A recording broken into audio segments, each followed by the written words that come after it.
recommande la boutique La Londoloise. C'est Judith Londolé. Si vous voulez être classe, chic, être habillé, être admiré. Parole de Mopao Mokonzi.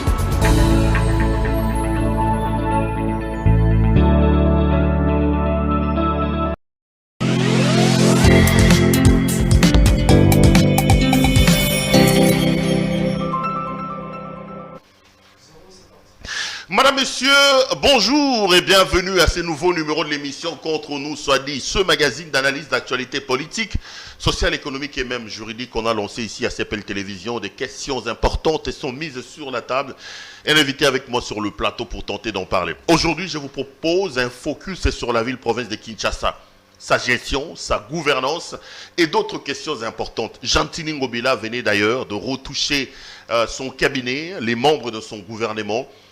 Il y en a un mouvement qui estime que Gentini Ngobila a violé la Constitution et elle est même pour une requête à l'inconstitutionnalité de l'acte posé par M. Gentini Ngobila.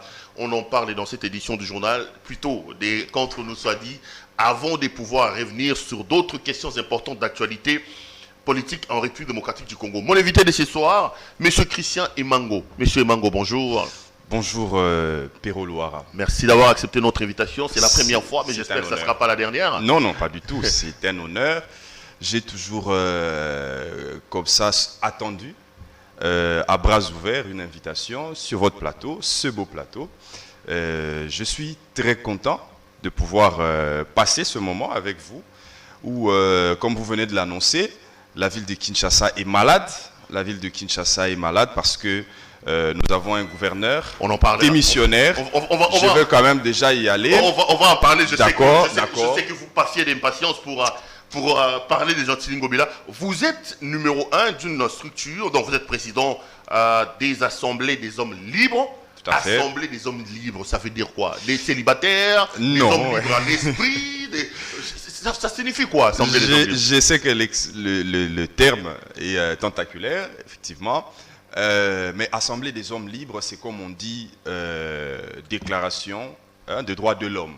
Ça ne signifie pas qu'il n'y a que des hommes qui bénéficient de ces droits-là, mais il y a aussi les femmes. Okay. Mais ici, il s'agit des hommes avec grand H. Okay. Et c'est pour ça que nous avons dit Assemblée des hommes libres. Ça englobe tout. Il y a des femmes, il y a des hommes, il y a des vieux, il y a des jeunes, en tout cas les personnes de tous les âges qui sont au sein de cette association-là.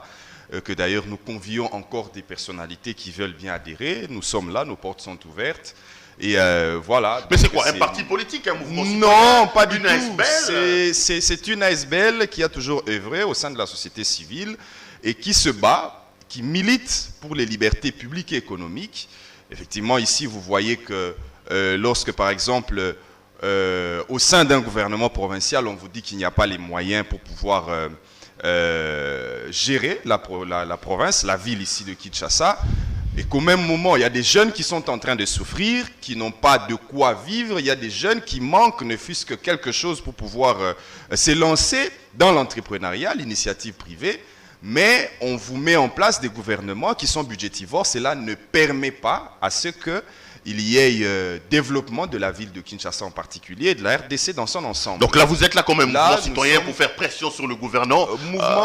Mouvement citoyen, pas du tout. Les mouvements citoyens sont là, ils sont inorganisés, mais nous sommes organisés parce qu'il y a des statuts, il y a la personnalité juridique. Nous œuvrons dans ça depuis plusieurs années, depuis 2014 nous existons. Donc la mission c'est quoi? La mission c'est travailler pour les bien-être des Congolais et tout faire pression.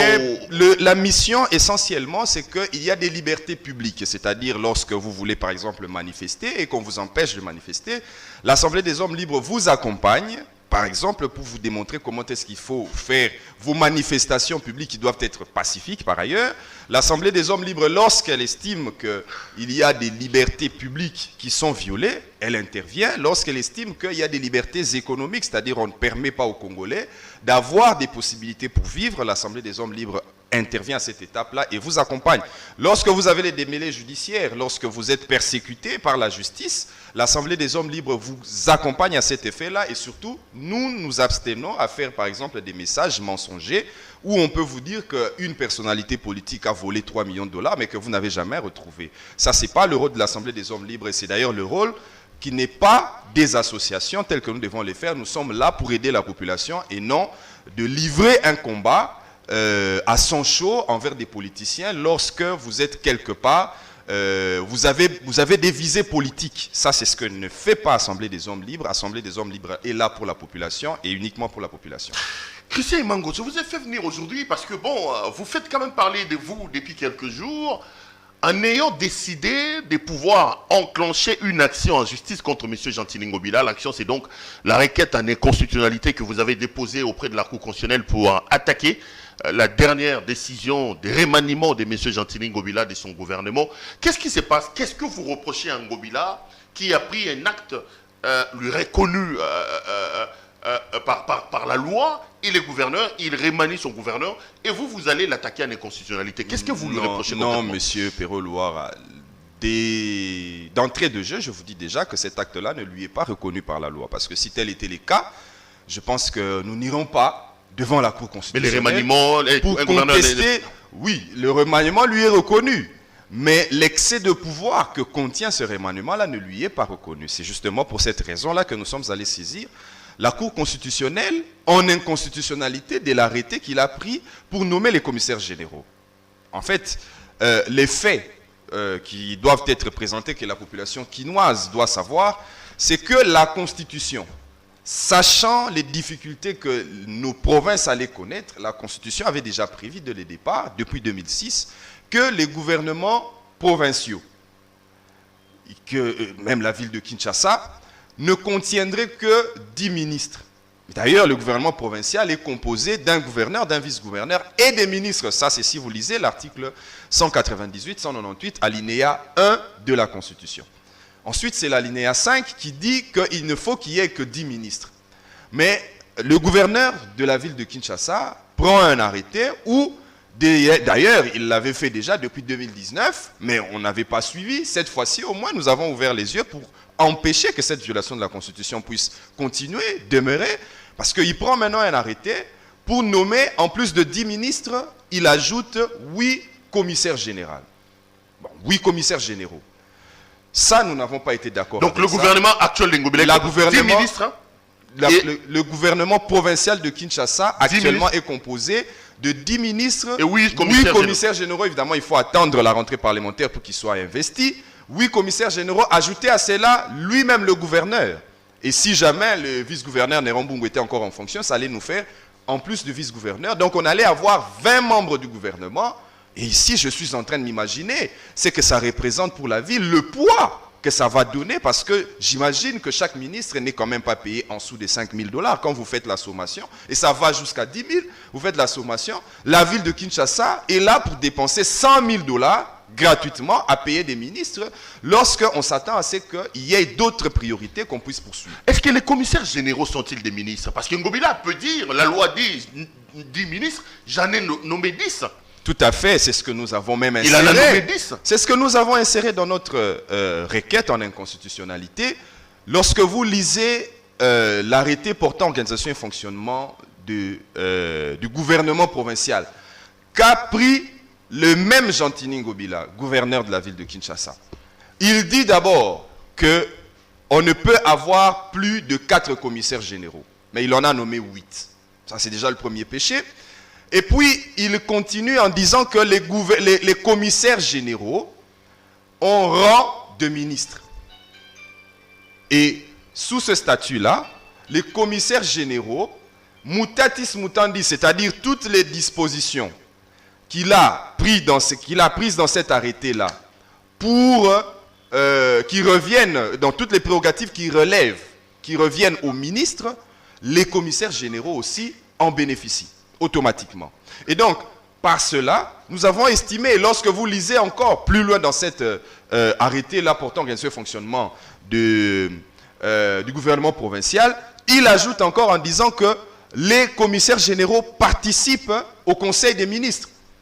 Et quand vous réunissez tous ces éléments-là, tout ceci fait en sorte que... Donc c'est une manière camouflée d'avoir 18 ministres. Tout à fait, c'est une manière camouflée d'avoir un gouvernement budgétivore, d'avoir plus de 10 ministres, en avoir maintenant 18, plutôt que de 10 comme prévoit la Constitution. Et je vais vous donner la raison qui fait en sorte qu'on puisse avoir tous ces ministres-là qui sont avec un gouvernement budgétivore. C'est que le gouvernement provincial, à ce jour, il y a de ceux qui, je respecte beaucoup les députés provinciaux, mais j'entends qu'il y a certains qu'on appelle déjà les D107. C'est-à-dire que le gouverneur de la ville de Kinshasa a fait de son mieux pour vider tous les députés provinciaux qui ont été élus, non pas en tant que suppléants, mais élus directs du peuple congolais.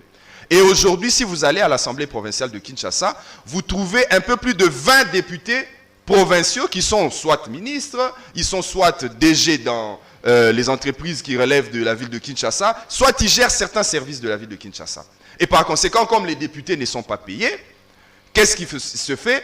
C'est que les suppléants préfèrent rester à l'Assemblée provinciale pour bénéficier des petits chop-chop qui circulent là-bas, mais ils ne sont pas payés au même titre que devaient l'être des députés provinciaux. Ça, c'est déjà un moyen pour empêcher à ce que lorsqu'il y aura des motions, on sait que les députés titulaires ne sont pas là parce qu'ils bénéficient, ils tirent tous les gains au sein du gouvernement Ngobila et par conséquent, il a déjà émasculé, paralysé l'Assemblée provinciale pour qu'il n'y ait pas de tentative de renversement de son pouvoir. Malheureusement, cela impacte à la gestion de la ville parce que vous avez vu, par exemple, si la ville de Kinshasa n'arrive pas à acheter ne fût-ce que des tracteurs ou on vous achète des tracteurs, l'honorable Mike Mukeba l'a démontré, moi-même je l'ai remarqué, on vous achète des tracteurs où les pneus sont déjà usés. Vous savez, le pneu de ce tracteur-là, pour que ça puisse s'user, ce n'est pas facile. Ce pneu-là, si ça vous marche sur le pied, ben, vous êtes écrabouillé. Mais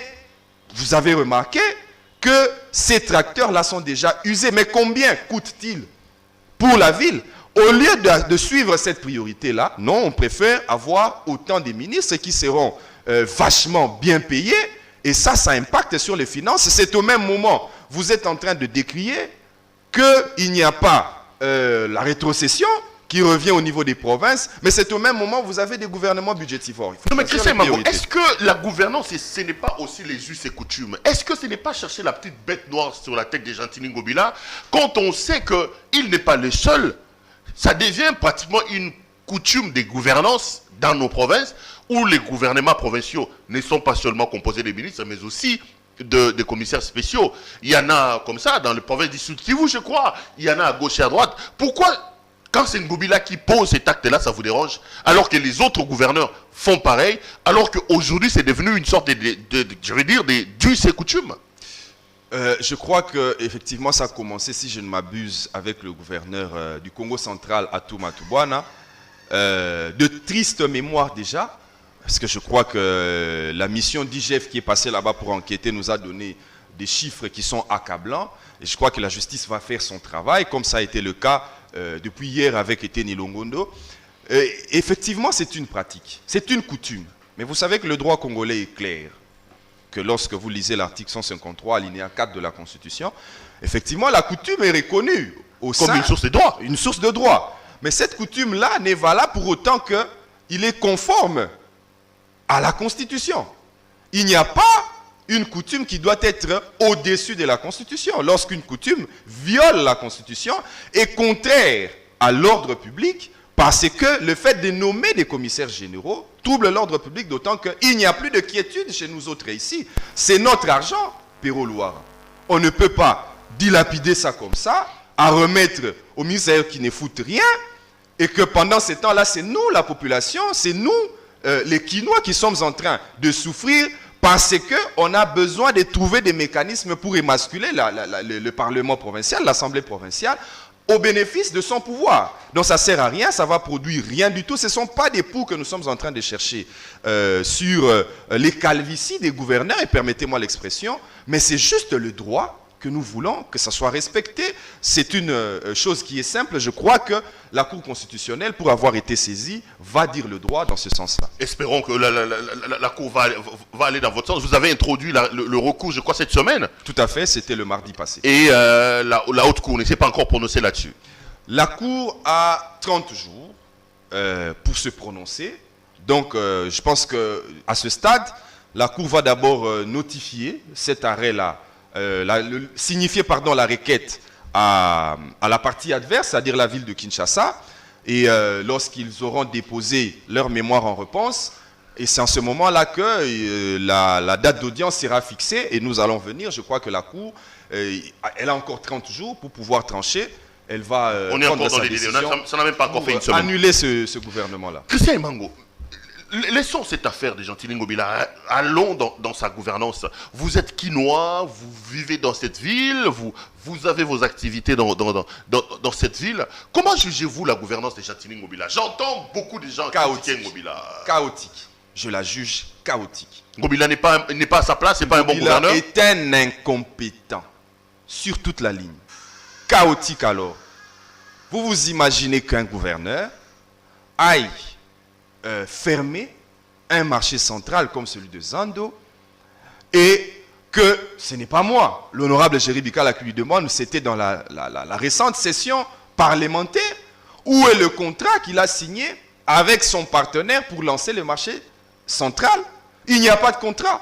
On allait construire sur quoi? Comment on allait faire? Et tout ça, moi, je pense que c'est une question de vengeance. Vous connaissez certainement ce qui s'est passé entre le gouverneur de la ville de Kinshasa et un Libanais, M. Assad. C'est vrai que le contrat, peut-être que Assad avait signé, c'était un contrat léonin, parce qu'il était prévu qu'en échange des bâtiments qu'il allait construire au sein du marché central, il allait construire par ailleurs des égouts, des toilettes, tout ce qui concernait l'assainissement de la ville de Kinshasa. Et que j'ai l'impression que M. Assad ne l'a jamais réalisé jusqu'à ces jours. Mais s'il faut le faire partir, il faut le faire partir avec manière. Pendant que Assad est allé, après que Gentilin Ngobila ait fermé le marché, Assad est allé devant la justice, devant la cour d'appel, pour dénoncer la décision de Gentilin Ngobila. Il gagne le procès à la cour d'appel. Gentilin Ngobila va en appel au Conseil d'État. Il remporte encore les procès. Mais Gentilin Ngobila entraîne avec lui, malheureusement, le chef de l'État. Et le chef de l'État promet à Assad qu'on va déloger ses magasins et qu'il fallait casser. 48 heures après, sans même se douter un seul instant, qu'il a avec lui un jugement définitif rendu dans un dossier, Gentilin Ngobila est descendu au marché central et a cassé tous les biens d'Assad. Aujourd'hui, Assad, et ça va encore peser sur la ville de Kinshasa, les personnes passent, les institutions restent, Assad est en train de menacer la ville de Kinshasa, et je crois qu'il va peut-être arriver jusque-là, jusqu'à accuser même Gentilin Ngobila pour destruction méchante. Ngobila nous fait porter un problème personnel. Ngobila va nous laisser, comme il le disait pour Kimbuta. Lui-même, il est revenu faire pareil Kimbuta. Il va certainement nous laisser, parce que Assad, j'ai lu la correspondance, qui évalue les dégâts causés par Gentilin Ngobila aujourd'hui, qui équivaut à 20 millions de dollars. Donc, que les Kinois sachent que Ngobila, si demain il n'est plus à la ville de Kinshasa, parce que moi je sais que son temps est compté, je vous dis qu'il aura laissé déjà une dette de 20 millions de dollars sur la tête des Kinois. C'est un argent qui ne va pas sortir de sa poche. Il va laisser une dette de 20 millions de dollars sur la tête des Kinois, ce qui est compliqué. Ça veut dire quoi? Vous regrettez Kimbuta aujourd'hui, la gouvernance de Kimbuta? Non, nous n'avons pas regretté Kimbuta. Kimbuta, comme Gentilin Ngobila, je trouve qu'ils ont démontré leur incompétence sur toute la ligne, parce qu'aujourd'hui, Kimbuta nous a laissé, alors que les projets étaient gérés par Matata Pogno, il y avait quand même quelques communes, 9 communes de la ville de Kinshasa, qui avaient un peu de souffle, bouffée d'oxygène avec le projet Paropoc, avec l'Union européenne, qui pouvait quand même évacuer les déchets de la ville de Kinshasa ici, mais Kimbuta le récupère, Kimbuta nous a laissé dans la crasse, Ngobila récupère la même chose. On fait maintenant du touche-à-tout, tantôt il s'intéresse à l'évacuation des déchets, tantôt il vous laisse un chantier vers le stade de Martyr là, pour vous dire que ça va être une usine de traitement des eaux usées. Vous regardez l'incompétence. Vous voulez mettre une usine de traitement des eaux usées, sans qu'il y ait des égouts, sans qu'il y ait des caniveaux, sans qu'il y ait des conduites qui vont amener les eaux qui vont sortir des maisons jusqu'au niveau de l'usine de traitement. Alors l'usine va être construite pour quelle raison? Il n'y a pas de raison. Donc ça va être un éléphant blanc qu'on va planter là et qui va attendre les eaux. Comment est-ce qu'elles vont être évacuées? Peut-être qu'il faut utiliser des camions, mais ça va coûter encore plus cher pour la ville. Non, mais Ngobila, c'est quand même l'éclairage public. Vous pouvez ne pas l'aimer, mais ça, c'est quand même un maître actif de Ngobila. Ngobila, c'est l'avenue Elenguessa qu'on est en train de construire. Oh là là. Ngobila, c'est la route qui quitte qu'on est en train de construire. Je regrette. Ngobila fait quand même des choses, mais on a l'impression que vous les peignez comme un diable, alors que les Quinois, conscients, savent que leur gouverneur fait quelque chose. Perrault, est-ce que vous êtes en train de jouer seulement le rôle de journaliste ou vous connaissez la réalité? Passez sur Elenguessa. Elenguessa s'arrête quelque part. Il y a une autre partie d'Elenguessa. J'imagine si les pluies reviennent, qu'est-ce qui va se faire? Elenguessa n'est pas bitumé dans toute sa totalité. Aujourd'hui, il y a des nids de poules partout. Il y a une partie d'Elenguessa qui est inachevée à ce jour. Ce sont des projets comme ça qui ne sont pas bien réfléchis, bien orientés. On commence et on s'arrête quelque part. L'éclairage public. Ce sont des opérations. 24 est éclairé. Je vous donne les faits. Ça fait beau de rouler. Je vous donne les faits. Le boulevard du 30 juin est éclairé. Si vous voulez, nous passons ce soir et nous allons commencer à compter déjà les lumières qui ne sont plus alimentées. Déjà à partir de là. Ne jouez pas de la mauvaise foi. Non, ce n'est pas une question de mauvaise foi. Je vous amènerai les images. La route 24 est éclairée. Je vous amènerai la route 24 est éclairée. La route Kassavou vers magasin, c'est éclairé. Oui, la route Kassavou vers magasin est éclairée. Dès que vous arrivez, le boulevard du 30 non, juin, je suis quand même écœuré. Il faut que les Quinois ne puissent pas s'arrêter sur des actions superficielles. Il faut aller dans le fond. Quand vous mettez les lumières sur les routes, vous ne pouvez pas vous bomber le torse pour ça parce que ce sont des opérations de routine qu'un gouverneur devrait normalement faire. Ce n'est pas une action qui doit surprendre les Quinois comme telle. Moi, je trouve ça simple. Il y a des questions qui sont fondamentales, qui sont plus profondes, auxquelles nous attendons le gouverneur Gentini Ngobila. Mais depuis qu'il est là, nous n'avons jamais reçu des résultats comme tels. Moi, je vous dis, vérifiez, circulez. Lorsque vous prenez l'avenue Kassavou, vous arrivez au niveau du pont Makelele, juste là où on fait les travaux allant vers le quartier Jamaïque. Les lumières ne sont plus allumées. Donc, ce sont des choses inachevées comme ça. Vous prenez la route, vous arrivez juste au niveau de Maison Bungu, ça s'éteint. Il n'y a plus de lumière. Donc, c'était juste au Babanalinga là, Bapakolabino Mafutangu Kosaleka. Juste parce que il avait eu des échos qu'on allait le renverser. Alors il fallait quand même faire des actions de terrain mal ficelées. Il fallait quand même montrer qu'on est en train de travailler. Alors qu'en réalité, c'est superficiel. Donc vous êtes d'accord avec Jean-Marc Abound quand il dit qu'à Kinshasa, il n'y a pas de gouvernance. Il évoque des questions de sécurité, il évoque des questions de salubrité, un certain nombre de choses. Tout ce que je viens de révéler ici, le président Jean-Marc Abound l'a dit. Les questions de salubrité, j'en ai effleuré ici.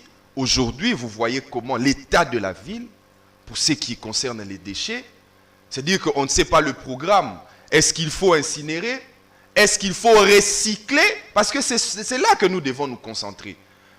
Aujourd'hui, la ville de Kinshasa est ingouvernée parce que le marché central, beaucoup de gens ont été renvoyés au chômage et que la question d'ailleurs fondamentale, pour y revenir, vous pensez vraiment qu'il y aura un investisseur sérieux qui viendra encore mettre son nez dans ce qui concerne les marchés centraux, quand bien même il sait qu'il y a le terrain sur lequel il doit construire est litigieux. Il n'y aura aucun investisseur sérieux qui viendra là-dessus. Donc, vous comprenez que la situation de la ville de Kinshasa dans son ensemble, à part les opérations où on essaye de nous miroiter, que tout va bien, alors qu'en réalité, au fond, il n'y a rien. Parce que moi, je vous donne des exemples. Et la prochaine fois, ce n'est pas ma première fois, ni la dernière fois de passer sur ce plateau ici. Je viendrai avec les images. Vous verrez qu'il y a déjà des lumières qu'il a placées, ci et là, et qui commencent déjà à s'éteindre. Maintenant, il faut déjà réfléchir sur l'entretien. Le coût que ça va porter, est-ce que la ville a les moyens? Mais pendant ce temps, on préfère nommer encore un gouvernement éléphantesque qui va contenir 18 ministres. On retient quoi pour vous? Ngobila est incompétent, il ne mérite pas d'être gouverneur de la ville de Kinshasa. Je l'ai dit ici, je l'assume. Pour moi, Gentini Ngobila est incompétent pour diriger la ville de Kinshasa. Il faut mettre fin à son mandat le plus rapidement possible pour que la ville, les Quinois, ne continuent pas à souffrir davantage et je crois que ça va être une libération pour la population quinoise. Vous croyez à l'Assemblée provinciale dirigée par Godin Poy? On dit que Godin Poy est sous sa coupe. Bon, excusez-moi, mais je ne crois pas. Depuis les débats, les débuts... Mais il partira comment? Vous attendez que le président de la République prenne un acte pour le chasser? Le président de la République peut agir à son niveau. Mais je sais que il y a quand même séparation de pouvoir. Je sais que il y a quand même décentralisation, régionalisation. Je crois que le président de la République, parce que le parti dans lequel provient le président de la République comprend quand même 12 députés provinciaux, c'est déjà énorme. Il suffit d'en chercher encore 12 ou 13 autres pour faire la majorité à l'Assemblée provinciale. À partir de ce moment-là, je crois qu'on peut faire partie. Ce que vous voyez avec Godin Poy, je n'aimerais pas utiliser des expressions parce qu'après, on connaît déjà les mécanismes. C'est vite qu'on va aller saisir les cours des tribunaux alors que tout le monde le dit de manière courante. Mais je ne sais pas si le président de l'Assemblée provinciale est vraiment président. Quand il rentre chez lui à la maison et qu'il se regarde dans les miroirs, je me pose la question de savoir s'il se sent vraiment président de l'Assemblée provinciale de Kinshasa. Parce que je ne peux pas comprendre, effectivement, il a un leadership qui doit exercer, mais je ne peux pas comprendre qu'un président de l'Assemblée provinciale de Kinshasa ferme, vous imaginez bien, ferme ou clôture la session ordinaire de l'Assemblée provinciale avant les délais au motif que les chefs de l'État auraient demandé à ce que les institutions ferment. Pendant ce temps, l'Assemblée nationale fonctionne normalement, le Sénat, les plénières se tiennent par vidéoconférence. On ne pouvait pas trouver ce mécanisme-là. Je ne veux pas citer d'autres projets encore initiés par le président Godin Poy depuis le début de son mandat, qui n'ont abouti à rien. Il y a certaines indiscrétions, je ne préfère pas vous dire. Parce que vous avez peur qu'il faudrait un débat. Parce que je n'ai pas peur, mais je connais comment on aime instrumentaliser la justice de notre pays. Mais aujourd'hui, les députés provinciaux, pour certains, ont contracté certaines dettes sous Godin Poy, et c'est difficile à payer aujourd'hui parce que la ville n'a pas les moyens, l'Assemblée provinciale non plus. Alors, il n'y a pas un leadership qui a été exercé là-bas. Moi, je suis désolé. Je pense que qu'il soit là ou qu'il ne soit pas là, je ne le sens pas comme le vrai président de l'Assemblée provinciale de Kinshasa. Donc, les députés vont se prendre en charge et Ngobila devra partir. Je crois que ça va être ensemble avec lui. Vous dites que les jours d'Ngobila sont comptés. Donc, selon vos informations, Ngobila va bientôt partir. Selon mes informations, je sais que Ngobila va partir. Je vous donne déjà certaines infos. Je sais que d'ici le mois d'octobre, en tout cas, nous n'atteindrons pas novembre, Gentini Ngobila ne sera plus gouverneur. Et de là où il me suit, il le sait aussi. Il ne sera plus gouverneur de la ville de Kinshasa. Ses jours sont comptés. Ça, c'est une prophétie ou c'est... J'ai aussi mon miroir. J'ai aussi mon miroir prophétique. Oui, j'ai aussi mon miroir prophétique. J'ai tout vu. Je sais que Ngobila a ses jours comptés. Vous savez ce qui s'est passé? Je l'ai appris. Il semble... Je dis bien au conditionnel, il semble que Gentini Ngobila, lorsque Jean-Marc Abound a intervenu pour la situation de la ville de Kinshasa, j'aurais appris qu'il avait rassemblé les députés provinciaux de sa province d'origine. J'aurais appris cela. Et curieusement, il attendait que ces députés-là puissent aussi faire leur son de cloche. Malheureusement, personne n'a voulu entrer dans ces démarches, être traîné en bateau par lui, et on l'a lâché. Donc il sait que ces jours... Non, mais il y a quand même une déclaration qui a été faite, qui a été lue par Junior Ndemalemba. Oh, mais ça encore. Junior, quand les Quinois connaissent bien les députés provinciaux qu'ils ont élus, regardez bien tous ceux qui étaient là avec Junior Ndemalemba. Même lui-même, Godin Poy, avait fouillé cette déclaration-là. Parce qu'il sait qu'est-ce qu'il est avec cette assemblée provinciale-là. Mais quand vous regardez la déclaration avec Junior Ndemalemba, je vous dis d'ailleurs deux choses que je n'ai jamais compris avec la famille Ndemalemba, quelque part. Junior Ndemalemba vient lire la déclaration. Mais ceux qui étaient tout autour de Junior Ndemalemba, que des suppléants. Ce n'étaient pas des députés provinciaux comme tels qui engagent leur base. Il fallait le faire parce qu'il faut réagir aux déclarations de Jean-Marc Abound. Mais en réalité, ce n'étaient pas les vrais députés provinciaux que nous avons élus. C'était des gens qu'on a dit, bon voilà, vous pouvez vous présenter là, montrer ne fût-ce que les visages. Je ne sais pas si les chop-chop, je ne le confirme pas, mais je ne sais pas si les chop-chop avaient entre-temps... Mais qu'est-ce que la famille Ndemalemba a à voir avec ces... La famille Ndemalemba, c'est que je n'ai pas compris, à moins que j'ai mal vu. Mais c'est Junior Nembalemba qui vient faire la déclaration concernant les propos de Jean-Marc Abound. Mais il me semble que c'est son épouse qui était aux premières loges lorsque Jean-Marc Abound était en train de faire sa déclaration concernant la gouvernance de Jean Tény. La femme de Junior Nembalemba, oui. Je n'ai pas compris. Bon, je ne sais pas, peut-être que c'est la politique, chacun prend quand même sa direction, mais pour raison d'harmonie. C'est un couple qui vit la démocratie. C'est un couple qui vit la démocratie, voilà. Mais c'est quand même curieux. Non, on ne va pas imposer, mais je ne peux pas comprendre si c'est quelle conviction qui anime finalement les personnes qui sont tout autour et de Junior Nembalemba et de son épouse. Il y a quelle conviction finalement? Est-ce que nous avons été trompés d'avoir élu des personnalités que nous avons fait confiance à ce point? Ou bien c'est la démocratie comme on en parle, mais je crois que c'était une question tout simplement d'intérêt. Il fallait quand même montrer son visage et ça c'est malheureux. La population quinoise est abandonnée à son triste sort. Christian Emango va terminer ces dossiers Ngobila pour pointer un peu, parler un peu de l'actualité politique. Les Quinois vous regardent. On va clôturer les dossiers de la ville de Kinshasa. Vous leur dites quoi, les Quinois qui vous regardent en ce moment? Ce que je dis aux Quinois, c'est que bientôt, il y aura une bouffée d'oxygène. Bientôt, ils vont respirer normalement. Le diable va partir. Parce que Jean Tény Ngobila, ses heures sont comptées. Il le sait. Et au dernier jour, on dira que je suis prophète. Nous aurons un nouveau gouvernement provincial qui va conduire cette ville. Je sais que les défis sont énormes, mais s'il y a le sérieux, aujourd'hui vous voyez avec ce qui se passe comme réforme au sein de notre pays, s'il y a la volonté, s'il y a un sérieux que nous essayons d'imprimer, je crois qu'il y aura des effets escomptés avec une nouvelle gouvernance de la ville de Kinshasa, que les Quinois s'apaisent, que les Quinois attendent. Je sais que le mois de novembre, Jean Tény Ngobila ne sera plus gouverneur de cette ville. Ok. L'actualité dans le pays, c'est quand même l'arrestation de Tény Longondo. Comment vous interprétez ça? Beaucoup critiquaient l'IGF ici, instrument utilisé par le pouvoir Tshisekedi pour s'attaquer aux anciens bons du régime Kabila, mais on mettait toujours en épingle Tény Longondo. Quand vous avez vu Tény Longondo être arrêté hier, depuis hier, il est à Makala, vous dites quoi? Vous vous êtes dit quoi? C'est un sentiment de satisfaction. D'abord, bon, mais ce n'est que nous sommes qu'au niveau du parquet. C'est encore préjuridictionnel. Le tribunal n'est pas encore saisi. Nous espérons que ça va aller jusqu'au bout. Parce que, en son temps, nous avons essayé de décrier la gestion avec les fonds Covid. Et il n'y a pas que la gestion avec les fonds Covid. C'est partout. Nous saluons aujourd'hui les actes posés par l'IGF et son chef, M. Jules Alinguete, parce qu'il y avait un moment, les Congolais en avaient marre, que c'est Félix Tshisekedi qui prend le pouvoir, mais ce sont les mêmes choses qui se répètent.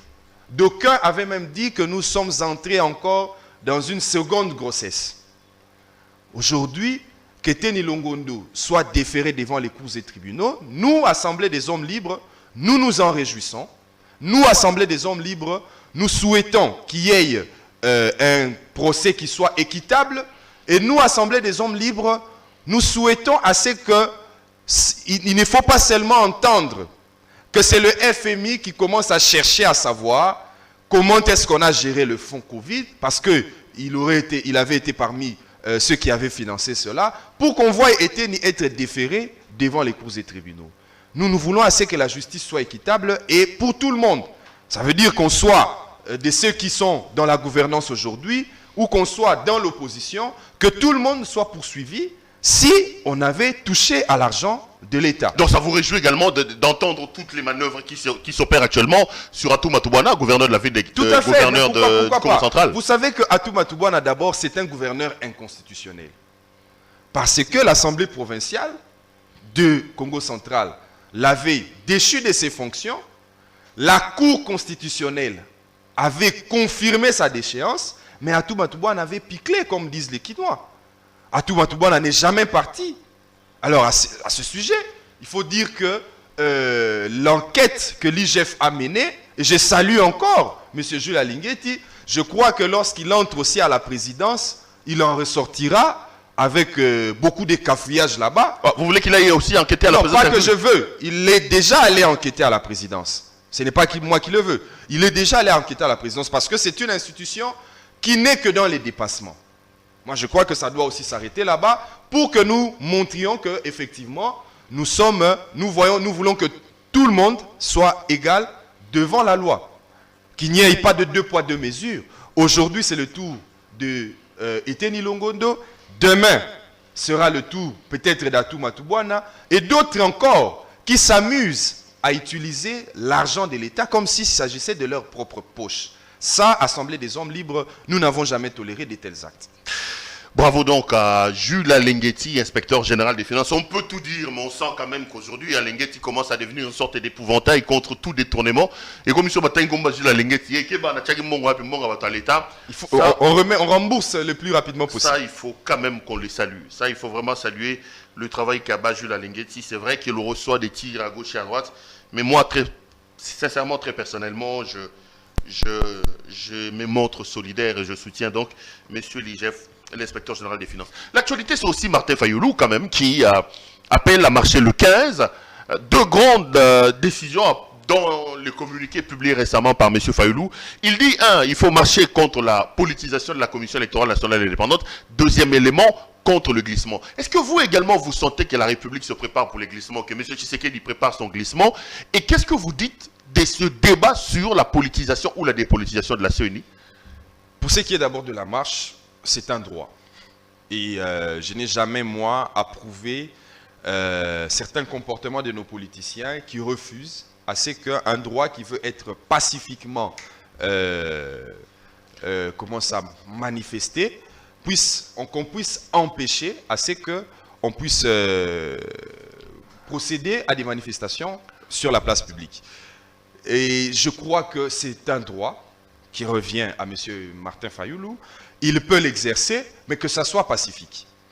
À la question de la dépolitisation de la CENI, effectivement, nous voulons tous que la CENI soit dépolitisée. Et moi, je n'ai pas été tout à fait d'accord avec les propos, par exemple, du professeur Mbata, aujourd'hui président de la commission PAJ de l'Assemblée nationale, qu'on puisse dire que la CENI ne sera jamais politisée.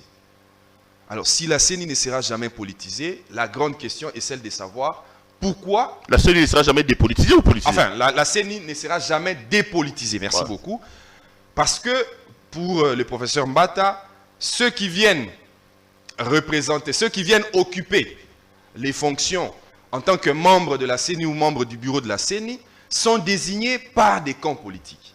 Mais il faut là interpeller le professeur Mbata en l'occurrence, que la CENI est une institution d'appui à la démocratie.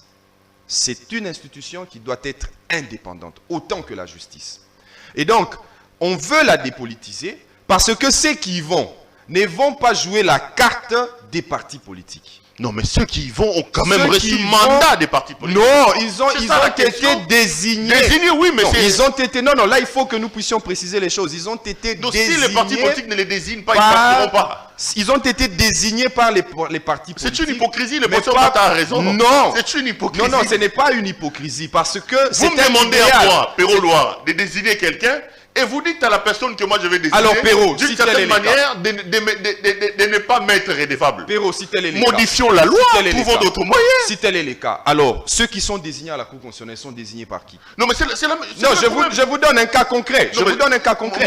Ceux qui sont désignés à la Cour constitutionnelle sont désignés par des politiciens. C'est comme ça. Attendez. Qui nomme les magistrats? Bien que c'est sur proposition du Conseil supérieur de la magistrature, mais encore faut-il que vous ayez la confiance du chef de l'État. Parce que même si le Conseil supérieur de la magistrature vous a nommé, vous a proposé auprès du président de la République, s'il n'a pas confiance en vous, il va exercer son veto. Ça veut dire que ce n'est pas parce que les politiciens envoient des personnalités au sein de la CENI qu'ils sont redevables envers la CENI. Non, il y a ce qu'on appelle le devoir d'ingratitude.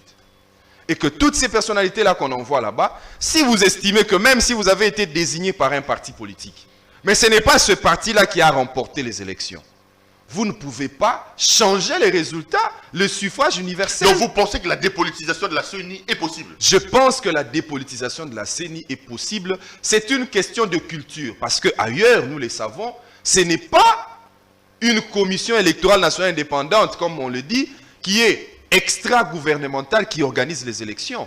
C'est une commission à l'intérieur du ministère de l'Intérieur. Et donc, mais jamais on a jugé que cette commission-là était politisée.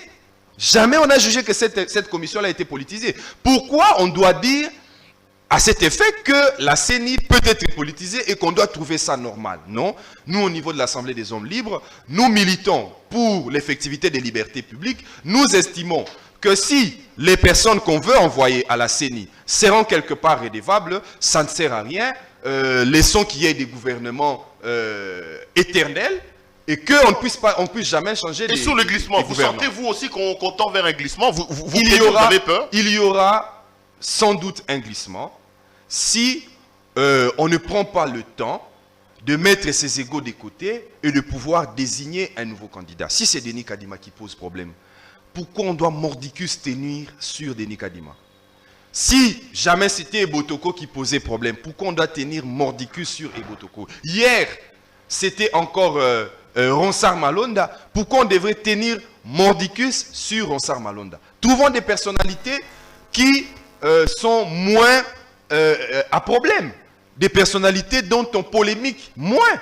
Je crois que ça nous permettrait d'avancer parce que si nous ne les désignons pas maintenant, je ne sais pas à qui nous ferons poser la responsabilité du glissement, mais tout porte à croire qu'avec les échéances qui viennent, il faut le fichier électoral.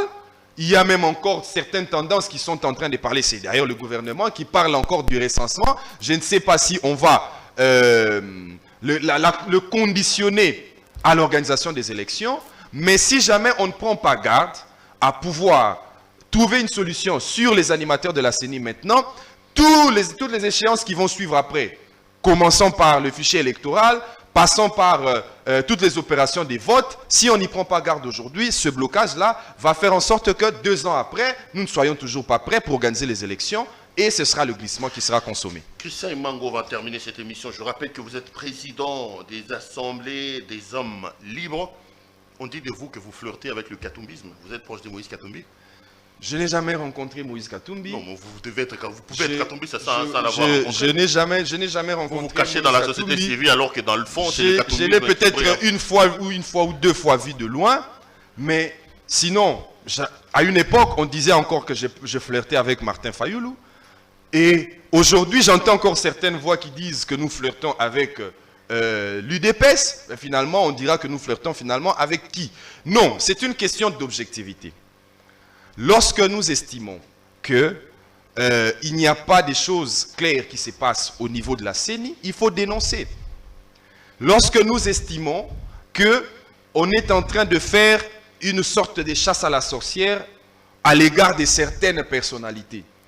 Parce qu'aujourd'hui, quand nous parlons de Moïse Katumbi, évidemment, c'est la question de la loi Tchani qui se pose. Moi, je connais des amis avec qui j'ai grandi, qui est né d'un parent peut-être belge, par exemple belge, mais qui ne connaît même pas les frontières de la Belgique, comment à quoi ça ressemble. Et je vous donne un autre exemple. Vous savez qu'il y a une vidéo qui a circulé ici, où je pense que c'était un Indien, mais ça se voyait que c'était quelqu'un du Moyen-Orient, qui disait que Nzela wa Maboulou, il y a député qui va voter à 2023 élection. Il souffre autant qu'un Congolais. C'est un étranger. Là, nous savons déjà que puisqu'il est né d'un parent où il n'appartient pas à la population qui a constitué la RDC en 1960, lui est écarté. Mais il ne faut pas, ce que nous avons toujours dénoncé, changer les règles de jeu pendant les jeux. Mais qu'entre-temps, quand Katumbi, lui, sanctifie John Numbi, alors qu'il pèse sur lui des des soupçons sur la mort de Chebeya. Ça, vous ne dites rien. Katumbi béatifie, les autres, les Matata Pogno, les John Numbi, les Ngoyi Mulunda. Je ne ferai pas le porte-parole. Je ne ferai pas le porte-parole. Là, vous ne critiquez pas. C'est comme ça qu'on dit que vous êtes katumbiste. C'est ça? Non, je ne ferai pas le porte-parole de Moïse Katumbi. Non, mais vous ne le critiquez pas là. Même là, c'est bon. Quand Katumbi dit que John Numbi, il sanctifie John Numbi alors qu'on sait que John Numbi a quand même... Nous avons longtemps critiqué Félix Tshisekedi pour ce qui s'est passé avec les dénonciations d'Été Nilongono de Akassia Bandoubola. Dès qu'ils ont été mis devant la justice, pour quelles raisons nous devons continuer à critiquer Félix Tshisekedi? Qu'est-ce que nous gagnons? Si Moïse Katumbi, parce qu'il faut comprendre une chose, qu'au départ, il dit que la justice doit faire son travail et que nous devons être égaux tous devant la loi. Alors, nous devons être égaux tous devant la loi. Mais si certaines personnalités que lui estime qu'ils doivent aller en exil, alors qu'ils devaient être ici, ça pose problème. Ça, c'est de l'avis de Moïse Katumbi. Mais ce qu'il y a à retenir, c'est sur ce point-là que moi je comprends que ça peut être blessé certaines personnes, que Moïse Katumbi a semblé donner la posture de ceux qui devraient défendre les criminels. Là, c'était peut-être un défaut de communication, je le dis peut-être, mais il ne faut pas oublier qu'au départ, Moïse Katumbi a tenu à relever d'abord le fait que la justice devait être équitable, que nous sommes tous égaux devant la loi, tout le monde devrait être poursuivi. Là, nous pouvons parler d'état des droits. Mais si la justice est sélective, en ce moment-là, on se rend criminel comme les criminels qui ont persécuté les populations congolaises autrefois. On va finir l'émission avec la mort de Gabriel Kyungu. Est-ce que vous pensez que c'est un homme qui mérite d'entrer dans les panthéons de l'histoire, ou comme certains sont en train de faire son procès? Il y avait même quelqu'un qui était assis là où vous êtes, je l'ai reçu il y a 2 jours, il a dit « L'âme de Kyungu ne se reposera jamais en paix ». Quelle est l'image que vous gardez de Kyungu à commencer? Bon, je ne sais pas si cette pratique est venue d'où, ce principe est venu d'où, mais les Africains, nous disons que lorsque une personne vient à mettre son nez au sol, nous enterrons d'abord. Vous savez, j'avais une image de Moïse Tshombe, moi personnellement. Je suis né très loin après que Moïse Tshombe existait. J'avais une image de cet homme-là, que c'était quelqu'un de méchant, qui a voulu assez que le Congo puisse éclater. Mais un jour, j'ai lu un ouvrage le concernant, et j'ai constaté, j'ai remarqué qu'il a fini par se repentir. Il a fini par... D'ailleurs, si Mobutu l'avait écarté avec Kasavubu, c'était justement parce que après qu'il ait remporté la guerre avec les Moulele, Moïse Tshombe avait les ambitions de devenir président de la République. Et quand il a voulu se présenter Premier ministre ou aux élections, comme on risque de le faire avec Moïse Katumbi aujourd'hui, Moïse Tshombe a été écarté et Mobutu a pris le pouvoir à cause de ces genres de choses. Donc, j'avais une image de Moïse Tshombe, je le disais. Moïse Tshombe avait commencé par dire que son parti s'appelait d'abord Konakat. Donc, c'était pour 4 là, le 4 dernier, c'était Katanga. Alors que lorsque il a fini la guerre avec les Moulele, son parti s'est transformé, s'est mué en Konako, pour dire Congo. Donc, il n'était plus uniquement katangais, il a voulu maintenant devenir congolais dans son ensemble. Donc, je crois que pour ce qui est de Kyungu, il y a eu des choses qui se sont passées, des déclarations que je ne voudrais pas ici ressasser, revenir là-dessus, mais je sais que M. Kyungu, à un moment donné, a fini par comprendre que c'était l'intérêt du Congo qu'il fallait mettre en avant et pas l'intérêt des seuls Katangais. Parce que les Katangais, être Katangais signifie être Congolais. Il n'y a pas un état du Katanga jusqu'à ce jour. Si vous chassez les Louba du Katanga, ils vont ailleurs, ils vont se retrouver en RDC. Et si les Louba vont au Katanga, ils sont des Congolais. Si les Katangais viennent chez les Louba ou vont à Kinshasa, il reste des Katangais. Nous sommes un peuple uni. Malgré notre diversité, c'est ça qu'il faut maintenir. Et certains discours, nous devons seulement nous abstenir de les prononcer. Christian Imango, merci d'être venu nous voir. C'est la première fois, mais j'espère que ce n'est pas la dernière fois. Les portes sont grandement ouvertes. Faites de cette maison chez vous. Revenez quand vous voulez. Nous reviendrons à tout moment dès que l'invitation nous sera présentée.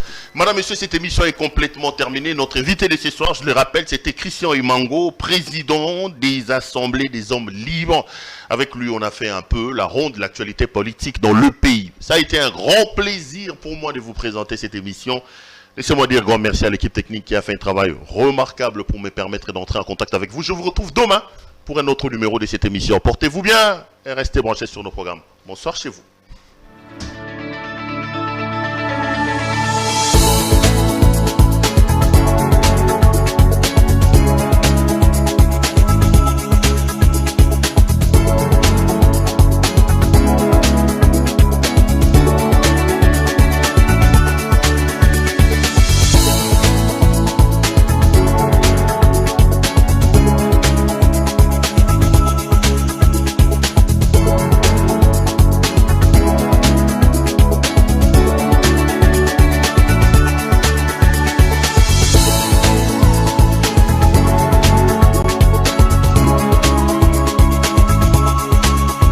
Je vous recommande la boutique La Londoloise chez Judith Londolé.